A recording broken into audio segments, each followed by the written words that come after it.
오늘 본문은 짧은 세 단락으로 되어 있습니다. 첫 번째 단락은 예수님께서 그리스도는 다윗보다 높은 분이시다 라는 것을 가르치시는 장면이고, 두 번째는 예수님께서 서기관들을 삼가라고 제자들에게 경고하시는 내용입니다. 그리고 마지막 너무나도 유명한 과부의 헌금 본문인 것이죠.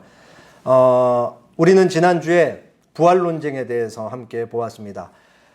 부활을 믿지 않는 사두개인들이 예수님께 와서 구약 성경에 기록되어 있는 계대결혼법을 근거로 해서 예수님께 부활이 없다라는 것을 입증하기 위해 예수님을 찾아왔었죠. 그래서 7명의 형제가 있었는데 첫째가 결혼을 하고 아이가 없이 죽습니다. 그래서 둘째가 형의 대를 잇기 위해서 형수를 아내로 맞이하고 그렇게 살죠. 그리고 둘째도 자식이 없이 죽습니다. 그렇게 셋째, 넷째, 다섯째, 여섯째, 일곱째까지 모두 자식이 없이 죽고 마지막 형수까지, 그 여자까지도 그냥 죽습니다. 그리고 이제 묻는 거예요, 사두개인들이. 그러면은 부활 때에 도대체 그 여자의 남편, 그 여자는 어떤 7명 중에 어떤 남자의 아내가 되겠습니까? 라고 물었던 것이죠. 그러자 예수님께서 답하시기를, 부활 때, 부활의 세상, 부활하는 이후의 세상은 이 세상과 너무 다르다. 그때에는 장가가고 시집가고 결혼하는 일이 없다. 왜냐? 그때는 천사와 같이 늙거나 병들거나 죽는 일이 없기 때문이다 라고 말씀하시면서 이어서 하나님께서 모세에게 나는 아브라함의 하나님, 이삭의 하나님, 야곱의 하나님이요 했다라고 말씀하신 것을 얘기하시죠. 이미 모세 입장에서는 몇백 년 전에 죽었던 아브라함, 이삭, 야곱이 하나님 앞에는 지금 현재 살아있다라는 걸 말씀하심으로써 하나님께서 그들에게, 아브라함, 이삭, 야곱에게 영원한 약속을 주셨듯이 그들은 무덤에서 썩고 있는 존재들이 아니라 그들의 영혼은 하나님 앞에 지금 살아있고 하나님께서 부활의 몸으로 그들을 영원히 살리실 것을 그렇게 예수님께서 천명하셨던 것입니다. 그러니까 사두개인들이 아무 말 못하고 그렇게 잠잠했다, 더 이상 묻지 못했다는 걸로 끝나죠. 그리고 이제 오늘 본문이 등장합니다. 설교 시작할 때 말씀드렸기 때문에 자세하게 설명하지 않고 그 41절에서 44절이 첫 번째 내용, 45절에서 47절이 두 번째, 그리고 21장으로 넘어와서 21장 1절에서 4절이 세 번째 내용이 있다라는 것을 눈으로 확인하시면 되겠습니다. 오늘 본문을 통해서 예수님은 나의 주님이라는 신앙 고백이 무엇을 의미하며, 그리고 그 예수님은 나의 주님이라는 신앙 고백이 우리 매일의 삶에 어떤 영향을 미쳐야 하는지 생각해 보도록 하겠습니다.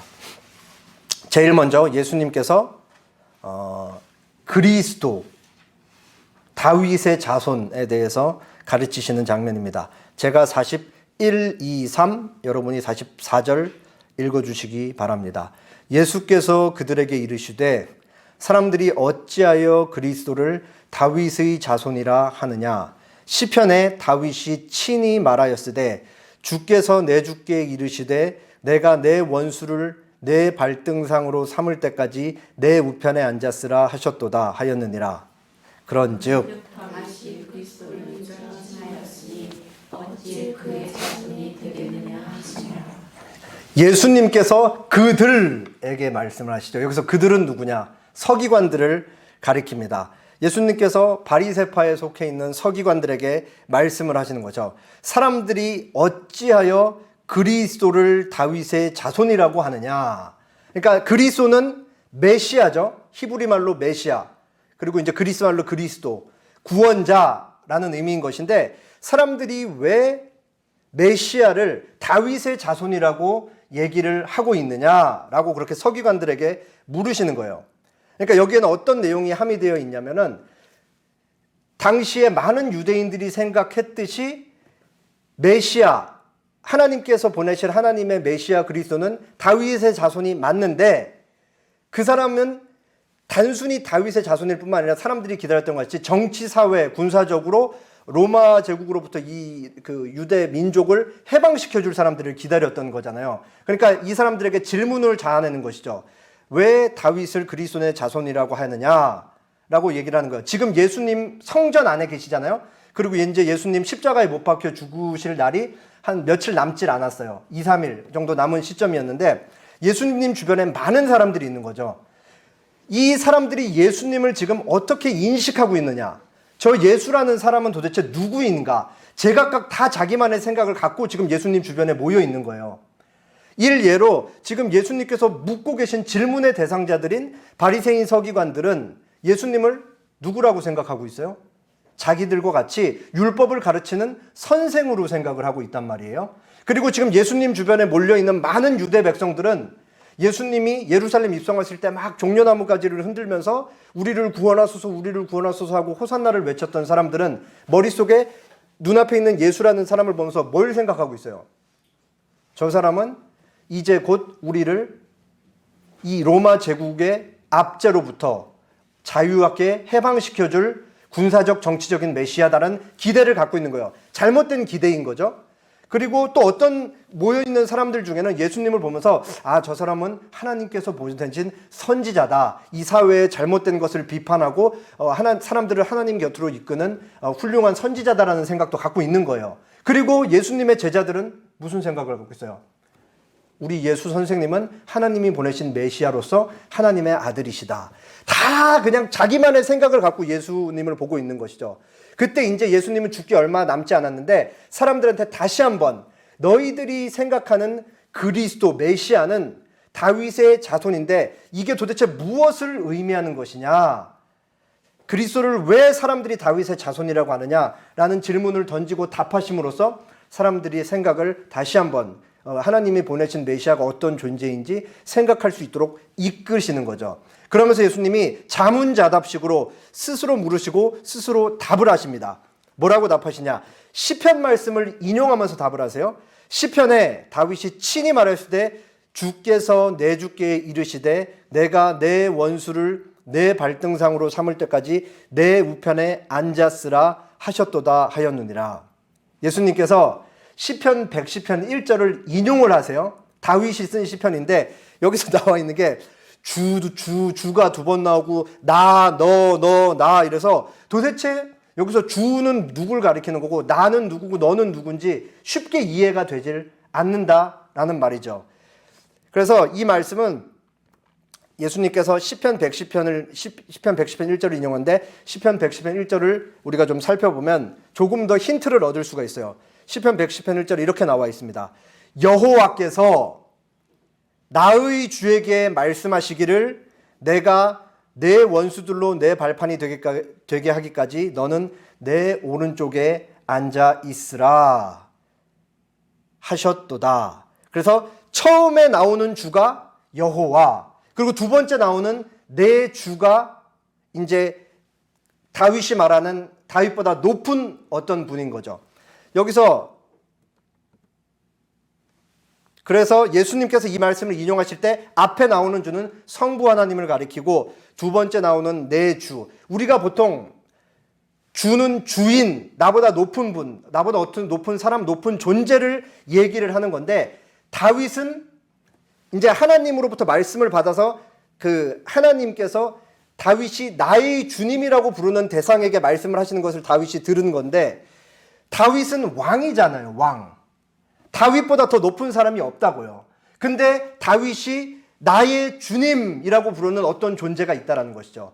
그것은 다윗이 듣는 입장에서 먼 미래에 오실 메시아를 가리키는 거였어요. 그리고 예수님 당시에 예수님이 앞에 있는 사람들에게 이 시편 110편을 인용하시면서 말씀하시는 게 하나님께서 다윗 왕에게 다윗 왕보다 더 높은 어떤 존재가 다윗의 입을 통해 나의 주님, 나의 주인님이라고 말했는데 그 존재가 단순하게 다윗의 자손일 수만 있느냐? 자기의 자손이면 자기보다 낮은 사람인데 어떻게 나의 주인님으로 더 높은 존재로 호칭을 하느냐? 그럼 도대체 이거를 뭘 의미하는 것이냐라고 그렇게 물으셨던 것이죠.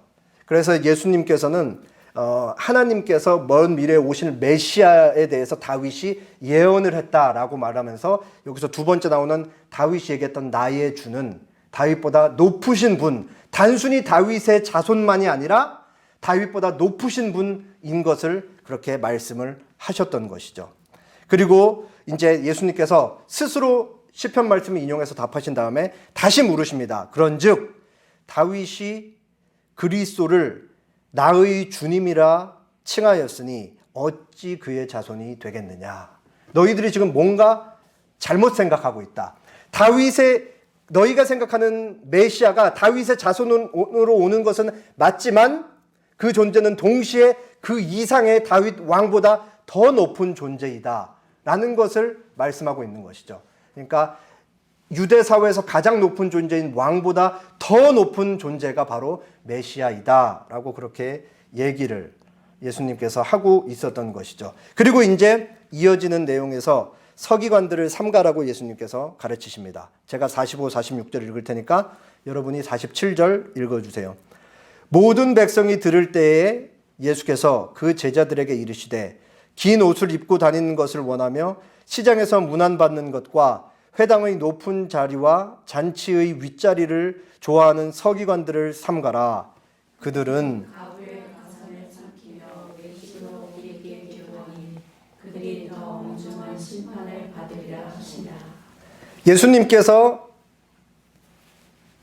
그 메시아가 다윗보다 높다라는 것을 가르치시고 그때는 서기관들을 대상으로 얘기하시다가 이제 말씀하시는 대상이 바뀌어요.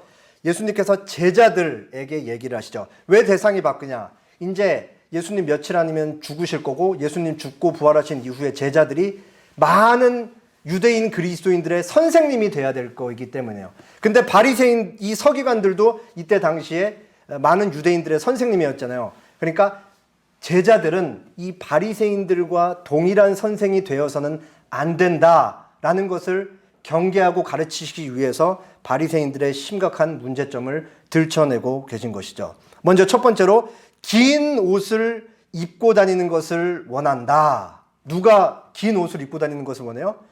백성들의 선생인 서기관들이. 왜 긴 옷을 입고 다니는 것을 원하느냐?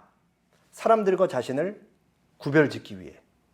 대부분의 사람들은 그냥 오늘날로 치면은 이런 면티 하나 뭐 이렇게 그냥 입고 다닌다라고 하면은 어떤 사람들은 자신의 부와 사회적 지위를 과시하기 위해서 루이비통도 걸치고 구찌도 걸치고 함으로써 사람들과 자기를 구별짓는 것을 아주 좋아하는 거잖아요. 바리새인들도 자신들이 너희들 일반 백성들과는 다른 존재다. 나는 너희들처럼 죄를 짓지 않는다. 나는 하나님의 말씀을 늘 상고하고 하나님께 가까이 있는 자들이다. 라는 것을 그렇게 옷을 통해 얘기했던 거죠. 왼쪽이 서기관의 옷, 그리고 오른쪽이 일반 유대 남자들이 입었던 옷이에요. 굉장히 확연하게 확 차이가 나죠. 그래서 같이 있는 모습을 보면은 뭐 색깔이 알록달록해서 잘 구분이 안 가는 것처럼 보이지만 실제로 우리가 이때 당시를 봤으면은 서기관들은 일반 백성들이랑은 너무 달라도 확연히 다른. 그래서 이런 옷을 입음으로써 나는 너희들과 다르다는 것을 끊임없이 그렇게 구별지으면서 과시를 했던 사람들이 바로 이 서기관들이었다라는 것이죠. 그리고 이어지는 내용. 시장에서 문안받는 것을 좋아하고 회당의 높은 자리를 차지하는 것을 좋아하고 잔치의 윗자리를 좋아한다. 이러한 서기관들을 삼가라 라고 예수님이 말씀하신데 이거 다 우리가 이미 앞에서 살펴봤던 거예요. 시장에서 문안받는 것. 많은 사람들이 서기관들을 자신들의 선생님이라고 생각하면서 존경심을 표하면서 머리를 숙이는 것을 사람들은 너무나 좋아한다. 그리고 회당에서 백성들을 가르칠 때 회당 예배가 있을 때 자기들 높은 자리를 차지하는 것을 좋아한다. 그리고 잔치가 있을 때도 가장 말석보다는 상석에 앉는 것을 좋아한다. 뭘 얘기를 하는 거예요? 이 사람들의 속내는 뭐로 가득 차 있다는 걸 얘기하죠. 명예욕과 권력욕으로 가득 차 있다라는 것을 예수님이 얘기하는 거죠. 그러면은 명예와 권력으로 가득 차 있는 게 뭐가 그렇게 큰 잘못인가? 모든 사람이 원하는데 이들이 원한다 그래서 뭐가 그렇게 큰 문제가 있는가라고 했을 때 명예와 권력을 취하기 위해서 이 사람들이 당시에 있었던 많은 유대 백성들을 착취했다. 그 과정에 문제가 있었다라는 거예요. 그래서 제자들에게 얘기를 하는 것이죠. 너희들도 이제 많은 유대인 그리스도인들의 선생이 돼야 될 것인데 이들처럼 속에 시커먼 명예욕을 간절히 탐하고 권력욕을 너무나 갖고 싶어 해서 일반 백성들을 착취하는 자들이 되어서는 안 된다. 왜? 너희는 나의 뒤를 쫓는 나의 제자들이기 때문에 백성들의 어떠한 선생이 되느냐? 섬기는 선생이 돼야 된다. 지도자가 돼야 된다라는 것을 예수님이 계속해서 대비하면서 얘기를 하고 계신 거죠. 그러면서 마지막, 그들은, 바리새인 서기관들은 과부의 가산을 삼키며 외식으로 길게 기도하니 그들이 더 엄중한 심판을 받으리라. 마지막으로 예수님은 이 서기관들의 치부를 드러내는 거예요. 이 사람들은 과부의 재산을 삼키면서 외식으로 길게 기도하고 있었던 자들이었죠. 제가 이제 헌금 기도할 때 많은 경우는 시편 말씀 인용하고 구약 말씀 인용해서 이제 헌금 기도하잖아요. 그때마다 우리가 되게 자주 듣는 후렴구 같은 말씀이 있잖아요. 그게 뭐예요? 하나님께서 고아와 과부와 나그네들을 늘 살피신다. 하나님께서 그들을 긍휼의 대상으로 여기신다. 하나님께서 그들을 긍휼의 대상으로 여기심으로 하나님의 백성들도 그들을 긍휼의 대상으로 여겨야 된다. 그게 누구냐? 고아, 과부, 나그네, 사회적인 약자들, 사람들로부터 보살핌을 받지 못하고 언제나 억울한 일에 노출되어 있는 사람들이 고아, 과부, 나그네이니까 하나님께서 이들을 긍휼의 대상으로 여기시고 하나님의 백성들도 그들을 긍휼히 여기길 바라신다 라는 거예요. 그런데 오늘날도 우리가 어렵지 않게 알 수 있지만 언제나 사회적인 약자들로서 긍휼의 대상, 도움의 대상이 되는 사람들은 항상 너무나 쉽게 착취의 대상이 되기도 한다라는 거예요. 오늘날 이렇게 민주주의, 자유주의 국가에서도 여전히 그것들이 실행되고 있는데, 작동하고 있는데 이때 당시에는 훨씬 심했던 것이죠. 부자들은 당할 일이 없는 거예요. 법률가들을 항상 옆에 끼고 있고 억울한 일이 발생하지 않도록 다 단도리를 치고 있는 게 바로 부자들인 것이죠. 그러니까 하나님께서 언제나 긍휼의 대상을 사회적인 약자, 억울한 일이 생겨서 손을 쓸 수 없는 고아와 과부와 나그네로 그렇게 지정을 하시고 말씀을 하셨던 것이죠. 근데 이 바리새인들, 서기관들, 일반 백성들을 잘 가르쳐서 진리로 인도해야 될 이 사람들이 뭐를 하고 있었냐? 사회에서 가장 보살핌을 받지 못하는 과부의 재산을 낼름 삼키고 있었다. 자기 주머니를 채우고 있었다. 라고 그렇게 예수님께서 이들의 아주 그 심각한 치부를 들춰내시는 거죠. 그리고 무슨 말씀하시냐? 외식으로 길게 기도한다. 여기서 외식이라는 말이 위장이라는 말이에요. 자, 우리가 언제 보통 위장을 해요? 우리가 뭐 영화, TV, 뉴스 보도 같은 데 보면은 중범죄자가 큰 잘못을 짓고 경찰한테 잡히지 않기 위해서 머리도 밀고 모자도 쓰고 안경도 끼고 수염도 붙이면서 자기 자신을 어떻게 해요? 전혀 다른 존재로 위장을 하는 거예요. 여기서 예수님이 바리새인들, 서기관들은 위장을 하기 위해 길게 기도한다라는 거죠. 떳떳하지 못한 게 있으니까 자기 자신의 본 모습을 숨기기 위해서 뭔가를 계속 숨기고 위장을 하는 거다. 뭐를 위장하는 거예요? 자기 자신의 본 모습이 뭔데요? 명예를 갖기를 바라고 그 명예를 갖기 위해서 과부들을 착취하고 그리고 권력도 탐하고 재물도 탐하는 것을 숨기기 위해서 뭐를 하는 거예요? 기도를 길게 사람들 보이는 앞에서 길게 기도를 한다라는 것이죠. 그러니까 예수님이 하는 말씀이 무엇이냐? 그들은 더 엄중한 심판을 받으리라. 왜 더 엄중한 심판을 받아요? 하나님에 대해서 누구보다 잘 알고 있으니까. 맨날 말씀 연구하는 사람이고 하나님을 알아도 당대 사회에서 가장 잘 아는 사람들이었기 때문에 그들은 더 엄중한 심판을 받을 것이다. 겉으로는 아닌 척하지만 속으로는, 그리고 실질적으로 가부들의 재산을 계속해서 착복하고 있었던 사람들, 이 사람들은 더 엄중한 심판을 받을 것이다 라고 그들의 위선을 경고를 하는 것이죠. 이 말씀은 언제나 이들이 듣고 돌이키는 중요한 말씀이 되어야 하는 것이에요. 그러나 그들은 잘 돌이키지 않죠. 그리고 이어서 과부가 등장합니다. 제가 1, 2, 3절 읽을 테니까 여러분이 4절 읽어주세요. 예수께서 눈을 들어 부자들이 헌금함에 헌금 넣는 것을 보시고 또 어떤 가난한 과부가 2렙돈 넣는 것을 보시고 이르시되 내가 참으로 너희에게 말하노니 이 가난한 과부가 다른 모든 사람보다 많이 넣었도다. 저들은 그 풍족한 손에서 헌금을 넣었고 이 과부는 그 가난한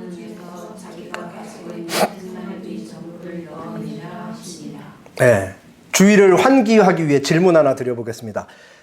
이 과부의 사건이 있기 전까지 예수님 성전 안에 있었는데 성전 안중에 어디에 있었다고 제가 말씀드렸죠? 성전 안에서 제가 사진을 몇 번 보여드렸는데 바로 이방인의 뜰. 근데 지금 예수님께서 과부가 헌금하는 것을 보신 데는 장소가 바뀌었어요. 바로 요 안쪽입니다. 여기가 뭐냐? 여인의 뜰이라는 곳이에요. 여인의 뜰. 이 여인의 뜰 안에 헌금함이 있었습니다. 헌금함이 13개 있었다고 해요. 그래서 이 13개의 헌금함이 그 여인의 뜰에 13개의 헌금함이 있었고 예수님께서 여기 여인의 뜰까지 들어가셨는데 여기서 이제 부자들이 헌금하는 것을 예수님께서 보셨죠. 마가복음에 따르면 부자들이 헌금을 많이 했다 이렇게 나오고 있어요. 그리고 예수님께서 또 동시에 이 과부가 헌금하는 것을 보신 것이죠. 그래서 예수님께서 과부가 헌금하는 것을 보셨는데 이 과부를 묘사하는 어떤 단어가 있습니다. 가난한 과부. 여기서 가난한이라는 단어는 뭐 우리가 흔히 이해하고 있는 그 단어긴 한데 성경 사전에는 다른 사람의 도움을 철저하게 의존하면서 살아가는 과부, 다른 사람의 도움이 없이는 살아갈 수 없는 과부를 의미를 해요. 다른 사람의 도움을 받으면서 살아가는 과부가 2렙돈을 넣었다. 그것을 예수님께서 보셨다라고 얘기를 하고 있습니다. 2렙돈은 얼마인가? 제가 늘 말씀드리죠. 당시에 노동자 하루 품삯, 데나리온이라고도 불리고 로마 화폐, 드라크마, 그리스 화폐인 이 데나리온보다 훨씬 가치가 적어요. 아사리온은 한 데나리온, 성인 하루 노동 품삯의 16분의 1, 고드란트는 한 데나리온의 64분의 1. 그리고 오늘 본문에서 과부가 낸 그 렙돈, 한 렙돈은 한 데나리온의 128분의 1. 2렙돈을 냈으니까 한 고드란트 가격을 낸 것이죠. 이때 당시에 2렙돈이 그러니까 아주 적은 가치였는데 헌금을 낼 수 있는 최소 금액이었다라고 그래요. 그리고 이 2렙돈이면은 아주 가난한 사람이 저녁 한 끼를 겨우 때울 수 있을 정도의 밀가루 한 줌, 혹은 과일 하나 살 수 있을 정도의 금액이었다라고 그래요. 이 2렙돈이. 과부가 그것을 낸 거죠. 그러면서 보면서 한쪽에는 돈을 많이 낸 부자들이 있었고 한쪽에는 정말 그 과일 하나 값 당시에 가장 최소 금액의 헌금을 내는 그 과부를 예수님께서 보시면서 예수님이 무슨 말씀하시냐? 내가 참으로 너희에게 말하노니 이 가난한 과부가 다른 모든 사람보다 많이 넣었다. 저 부자들은 풍족한 중에서 헌금을 넣었거니와 이 가난한 과부는 그 가난한 중에서 자기가 가지고 있는 생활비 전부를 넣었느니라. 여기서 생활비라는 단어가 영어로는 life라는 뜻이에요. 그러니까 이대로 생활비라는 의미도 있어요. 근데 영역번은 조금 다르게 번역하는 게 있는데 저는 이 life로 번역하는 게 참 의미가 있다라고 생각해요. 이 과부는 그 가난한 중에서 자기가 가지고 있는 자신의 생명, 자신의 삶 전부를 하나님께 드렸다라고 그렇게 예수님께서 칭찬을 하고 있는 것이죠. 자신의 인생 자체를 드렸다. 지금 배경이 성전이잖아요. 성전은 예수님께서 내 아버지의 집이라고 불릴 만큼 거룩해야 마땅한 집인데 당시의 종교 지도자들부터 해서 얼마나 이 성전이라는 곳이 부패했고 심각하게 타락했어요. 그리고 걸핏하면 종교 지도자들이 예수님 계속 찾아와서 뭘 하고 있었어요? 어떻게 해서든 예수님 죽여버릴까 하고 책잡기 위해 노력하고 있었잖아요. 하나님의 집이었던 가장 거룩하고 날마다 하나님께 속죄 제물이 바쳐지고 있었던 그 성전에서 하나님을 이용해 먹는 종교 지도자들이 있었던 것이잖아요. 이런 부패한 시대 속에서 과연 이 시대에 하나님을 믿는 자들이 얼마나 됐을까라는 생각을 하도록 만드는 이런 시대상 속에서 이 과부, 이 가난한 과부, 자신의 삶 전부를 하나님께 드리고 있는 이 과부를 보는 게 얼마나 좋고 고무적인지 모르겠습니다. 여기서 우린 이 과부를 보면서 소망을 가질 수 있는 것이죠. 과부들의 재산을 착취하고 이 바리새인들이 계속 차치한 결과 2렙돈밖에 낼 수밖에 없었던 그 상황을 만든 종교 지도자들 속에서도 자신의 삶 전부를 들여서 2렙돈을 바치며 예수님께 칭찬받는 사람이 있고, 그 행위를 통해 하나님, 나는 당신을 사랑합니다 라고 그렇게 신앙 고백적인 행동을 할 수 있는 이 여인을 볼 수 있는 건 우리에게 큰 행운이 아닐까 싶습니다. 초대교회 공동체는 오늘 말씀을 들으면서 어떤 생각을 했을까요? 예수님과 함께 있었던 자들은 예수님이 시편 110편 말씀을 할 때 무슨 말인지 정확하게는 이해하지 못했을 거예요. 그러나 초대교회 공동체에서 누가복음을 함께 있는 사람들은 전혀 다르죠. 초대교회 공동체의 신자들은 예수님이 참 인간이면서 참 하나님인 걸 다 아는 존재들이죠. 그들은 더 이상 예수님을 자신들의 이 민족주의자의 하나님, 유대 민족의 메시아로 예수님을 믿지 않았어요. 로마 제국으로부터 자기들을 해방시켜줄 군사적 메시아로 여기질 않죠. 이제 그들은 아는 거예요. 뭘 알아요?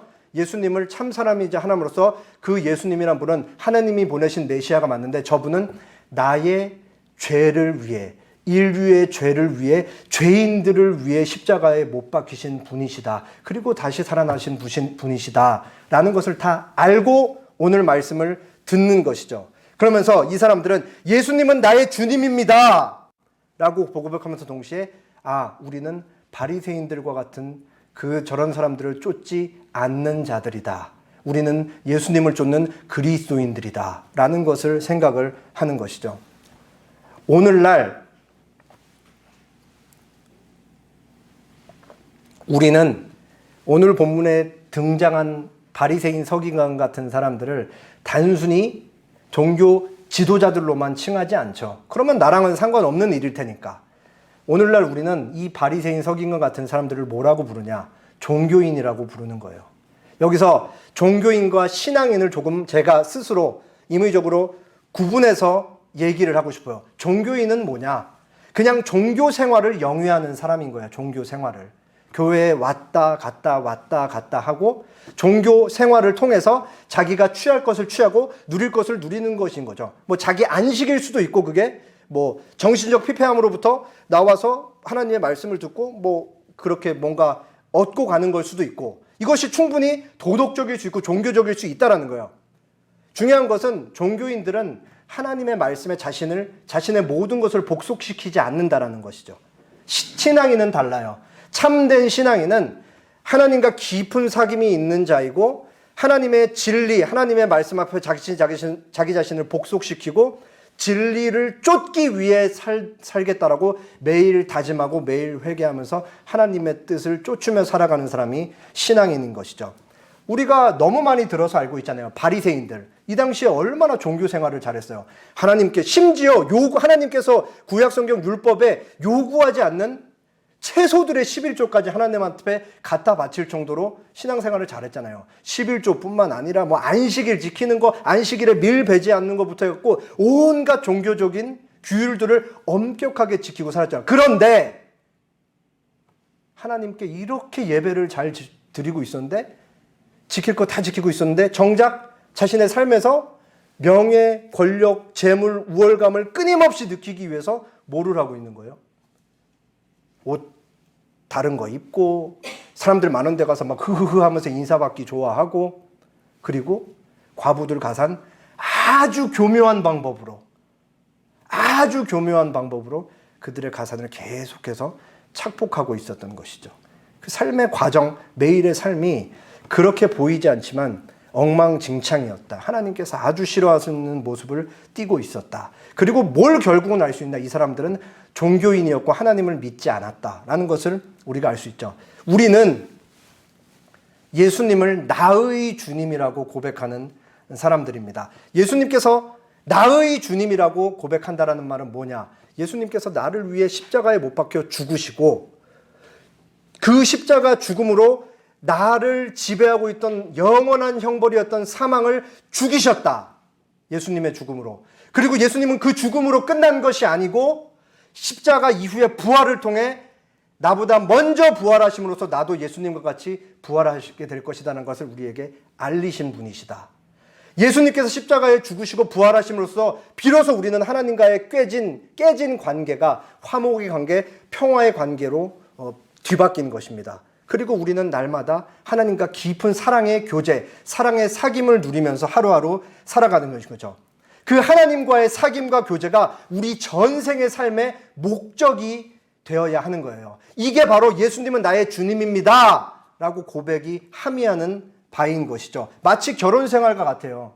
우리가 결혼할 때 많은 하객들 앞에서 뭐를 서약을 하죠? 서약식을 할 때 당신은 검은 머리가 파뿌리가 될 때까지 신랑 아무개를 사랑할 것을 서약합니까?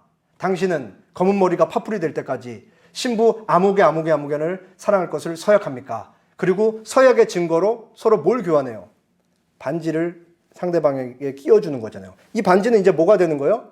구속의 증거가 되는 거예요. 나는 이제 앞으로 당신과 운명을 함께 하겠습니다. 나는 이제 당신과 함께 매여 있습니다. 그리고 이제 같이 살아가는 거죠. 한눈 팔지 않겠다. 다른 사람을 사랑의 대상으로 삼지 않겠다라는 것을 모든 사람 앞에서 공개적으로 얘기를 하는 거잖아요. 그게 바로 결혼식인 거잖아요.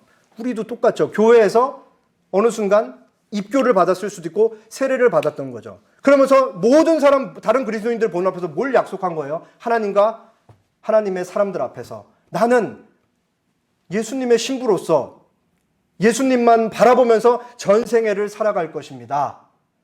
다른 우상들에게는 눈을 팔지 않으면서 예수님만 나의 유일한 신랑이자 주님으로 모시면서 살겠습니다라는 것을 서약을 한 거죠. 그게 세례교 입교인 거잖아요. 그렇게 진리 안에 우리를 복속시키고 예수님 안에서 예수님과 걸으셨던 동일한 길을 걷겠다라고 그렇게 서약한 것이 바로 예수님을 나의 주님이라고 고백하는 우리의 신앙 고백인 것이죠.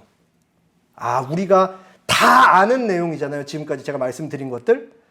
근데 오늘 본문에 등장하는 바리새인들도 하나님을 다 알고 알만한 것들을 다 알고 있었던 자들이었던 것이죠. 호세아 6장 1장 3절에 이렇게 나와 있습니다. 오라 우리가 여호와께로 돌아가자. 여호와께서 우리를 찢으셨으나 도로 낫게 하실 것이요 우리를 치셨으나 싸매어 주실 것임이라. 여호와께서 이틀 후에 우리를 살리시며 셋째 날에 우리를 일으키시리니 우리가 그의 앞에서 살리라. 그러므로 우리가 여호와를 알자. 힘써 여호와를 알자. 그의 나타나심은 새벽빛같이 어김없나니 비와 같이 땅을 적시는 늦은 비와 같이 우리에게 임하시리라 하리라. 호세아 선지자가 하나님의 백성들에게 간절히 호소하는 거예요. 우리가 여호와를 알자. 힘써 여호와를 알자. 호세아가 누구에게 이 말을 했다고요? 하나님의 백성들에게, 이미 하나님을 알고 있는 사람들에게 우리가 하나님을 알자. 제발 힘써서 하나님을 알자라고 얘기를 하고 있더라고요. 이게 무슨 말이냐면 우리가 가수 임영웅 씨를 알잖아요. 우리가 임영웅 씨에 대해서 뭐를 알아요? 노래를 잘한다. 트로트의 최고다. 그리고 돈을 많이 벌었다. 그리고 어르신들이 참 좋아한다. 그래서 아들, 딸들이 티켓 구매할 때도 굉장히 열심히 노력을 해야 겨우 구할 수 있다라는 것에 대해서만 알죠. 우리가 임영웅을 알아요. 그의 이름을 알고 그의 꼴을 알아요. 그렇지만 여기서 우리가 여호와를 알자, 힘써 여호와를 알자는 그냥 저 사람의 이름과 꼴 정도만 아는 것이 아니고 부부 사이에 성관계를 근거로 아는 알물 얘기를 하는 거예요. 굉장히 깊이 있는 알물 얘기를 하는 것이죠.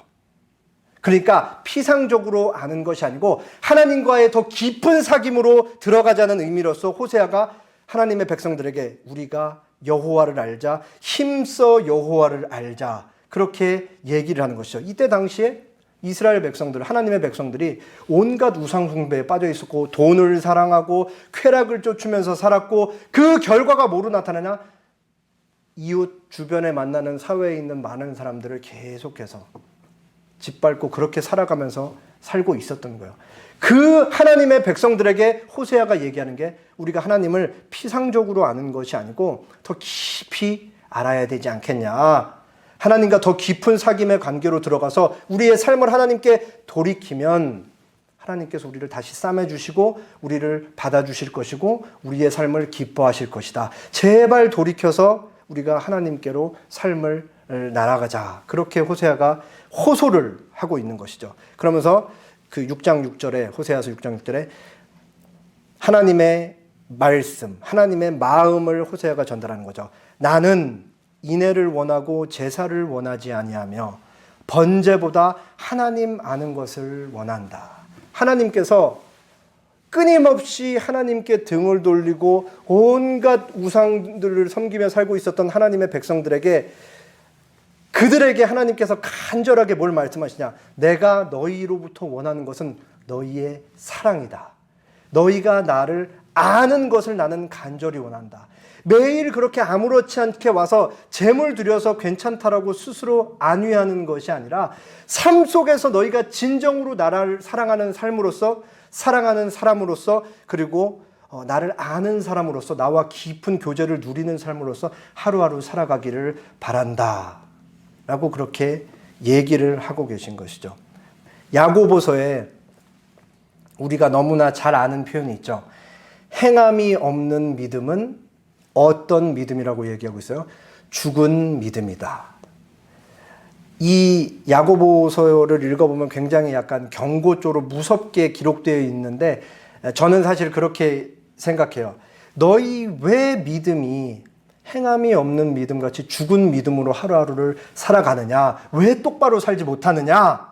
라고 막 채근하는 것이 아니고 너희의 믿음이 지금 죽어있는 상태라면 행함이 전혀 없는 죽어있는 상태라면 살아있는 믿음으로서 하루하루를 믿음에 반응하면서 살아가야 되지 않겠느냐라고 그렇게 얘기를 하고 있는 것이죠. 제발 하나님의 마음을 알고 돌이켜라.